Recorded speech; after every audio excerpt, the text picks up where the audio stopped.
Dari Raja Kutukan yang Sigma Male berubah jadi Po sekarat yang udah sakaratul maut. Oke, semua di video ini gue bakal ngejelasin ke kalian sejarah lengkap Raja Kutukan Mewing ini. Seperti yang kalian tahu, di chapter terbaru JJK saat ini, Sukuna itu udah tewas. Kecuali teori gue bener, riwayat Sukuna di series JJK itu udah tamat. Sebagai penyepong Gojo yang baik, gue bakal recall di kuburan Sukuna dengan cara nge-milking hidup dia yang tragis. Oke, sebelum masuk ke pembahasan Sukuna yang ada di JJK, kita bahas dulu Sukuna yang ada di kehidupan nyata. Sukuna ini guys, bukan terinspirasi dari aliennya Ben 10. Ya, memang mirip sih, tapi dia terinspirasi dari legenda nyata mitologi Jepang. Sukuna pertama kali disebut dalam Nihon Shoki, sebuah dokumen milik keluarga kekaisaran Jepang tahun 720 periode Nara. Ada banyak rupa Sukuna yang disebutkan. Salah satunya mirip kayak yang ada di serial Jujutsu Kaisen. Punya 2 wajah, 4 lengan, dan juga 2 kaki tambahan. Ini Sukuna itu memang bukan orang anjir. Dalam dokumen itu juga ya, disebutkan bahwa Sukuna itu menolak tunduk pada kekaisaran, sehingga ia dicap sebagai penjahat. Di prefektur Gifu, Sukuna juga disebut sebagai penjahat yang haus darah. Tapi walaupun begitu, di provinsi Hida, ia disembah sebagai dewa yang baik hati. Dalam mitologi di kawasan ini juga, Sukuna adalah orang yang memperkenalkan agama Buddha kepada orang-orang Hida, dan yang membangun kuil Senkoji. Nah, dari beberapa versi cerita ini, kita bisa menyimpulkan gitu, kalau Sukuna memiliki 2 sisi. Ada yang menganggap dia jahat, ada juga yang menganggap dia baik. Sesuai dengan namanya, Ryomen, yang berarti 2 wajah. Gila ya, ternyata selama ini Sukuna itu bisa dibilang munafik cuy. Di cerita JJK, GG Akutami juga ngambil sisi jahatnya Sukuna gitu. Legenda Sukuna yang membangun kuil untuk ibadah aja diubah jadi kuil dengan gaya metal sama si GG. Gila, mungkin maksudnya GG ingin menunjukkan bahwa Sukuna itu bikin kuil cuma buat ria. Makanya Malevolent Shrine jadi kuil penyembah setan. Di animenya, Sukuna ini pertama kali diperlihatkan sebagai jari, kayak beneran jari yang bawa sikil gitu. Jari si Sukuna ini merupakan pusaka keluarganya si Yuji, dan karena keadaan yang mendesak, si Yuji nggak sengaja ngegadoin jarinya Sukuna. Setelah memakan sikilnya itu, tubuh si Yuji diambil alih oleh Sukuna. Tetapi hal itu tidak berlangsung lama karena ternyata si Yuji bisa mengontrol kekuatannya Sukuna. Dari peristiwa ini, kita bisa melihat kalau si Sukuna itu ternyata terperangkap dalam tubuhnya si Yuji. Ya, tapi kita semua tahu lah ya apa yang terjadi. Si Rahmat kena mental, jadi Sukuna malah pindah ke tubuhnya dia.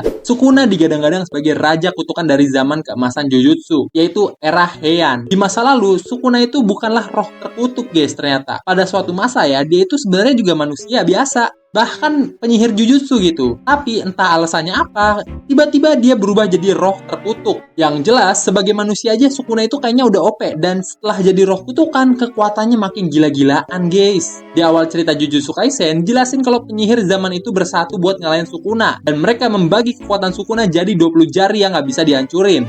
Tapi berdasarkan keterangan terbaru, sebenarnya Sukuna itu nggak pernah disegel sama penyihir zaman tersebut. Tapi dia sendiri yang mutusin untuk nyegel dirinya sendiri dan bagi kekuatannya jadi 20 jari. Soalnya di zaman itu tuh udah nggak ada penyihir Jujutsu yang bisa ngalahin dia. Intinya dia itu bosen gitu. Dia udah namatin zamannya dan pengen time travel ke masa depan buat nyari lawan yang seimbang. Yang akhirnya dia pun ketemu sama si Gojo. Sebelum kita masuk ke perang antara Sukuna versus Gojo dan kawan-kawan, kita perlu bahas dulu kenapa si Sukuna ini bisa lepas kendali kayak sekarang. Oke, jadi seperti yang gue bilang tadi, Sukuna itu terperangkap dalam tubuhnya Yuji. Karena tubuh Yuji itu udah dimodifikasi sama Kenjaku, si Sukuna nggak bisa seenaknya ngelakuin hal yang semena-mena gitu kan. Jadi dia pun nyusun rencana buat lepas dari tubuhnya si Yuji. Dan kebetulan banget dia nemu bocah yatim piatu satu ini. Di episode awal-awal Jujutsu Kaisen, kan ada momen tuh dimana Sukuna lepas kendali gara-gara si Yuji turu. Nah, di situ dia menemukan bakat besar dari si Megumi. Tapi sebelum dia sempat ngapa-ngapain si Megumi, Yuji malah baru bangun. Dan akhirnya mereka berdua pun mati. Waktu di ambang kematiannya, Sukuna nawarin Binding Vow sama si Yuji biar hidup lagi. Nah, isi perjanjiannya itu adalah Sukuna bisa ngambil alih tubuh Yuji kapanpun dia mau. Dan Binding Vow itu pun digunain pas kesempatan Megumi lagi kena mental ngelihat kakaknya yang sedang kena musibah. Dan begitulah kita sampai di Sukuna yang sekarang gitu kan. Seperti yang kita tahu, kondisi Sukuna saat ini tuh udah jadi tai. Setelah digebukin rame-rame sama satu RW. Walaupun menurut gue matinya agak kurang satisfying ya, soalnya cuma modal digebukin Yuji, tapi ya intinya udah selesai gitu guys, riwayatnya Sukuna. Nah, kematian Sukuna ini juga nggak lepas dari perannya Gojo yang berhasil nguras energi Sukuna habis-habisan gitu. Walaupun banyak yang bilang pas lawan Gojo, Sukuna belum ngeluarin seluruh kekuatannya dia, tapi menurut gue itu bukannya karena dia sok-sok nahan dan pede bakal bisa menang lawan Gojo, tapi lebih karena dia tuh nggak bisa ngalahin Gojo dengan modal kekuatannya doang. Jadi dia pakai kekuatan Megumi aja, kekuatan yang lain tuh disimpen-simpen karena dia tahu setelah lawan Gojo dia bakal digebukin sama penyihir Jujutsu yang lain gitu kan. Oke, terlepas dari perdebatan itu ya, kita bisa lihat kalau Sukuna itu licik banget banget guys pas pertarungannya. Mungkin karena pengalaman yang udah banyak, si Sukuna ini sering banget pakai cara-cara yang nggak masuk akal buat ngebantai musuh-musuhnya. Mulai dari bikin binding foe yang aneh-aneh, sampai taktik psikologis yang bikin orang kena mental. Intinya karena pengalaman Sukuna ini udah level dewa, dia berhasil nge-outplay banyak banget penyihir Jujutsu di pertarungan finalnya. Tapi semua itu nggak cukup karena ada MC kita si Yuji yang notabene saudara si Sukuna.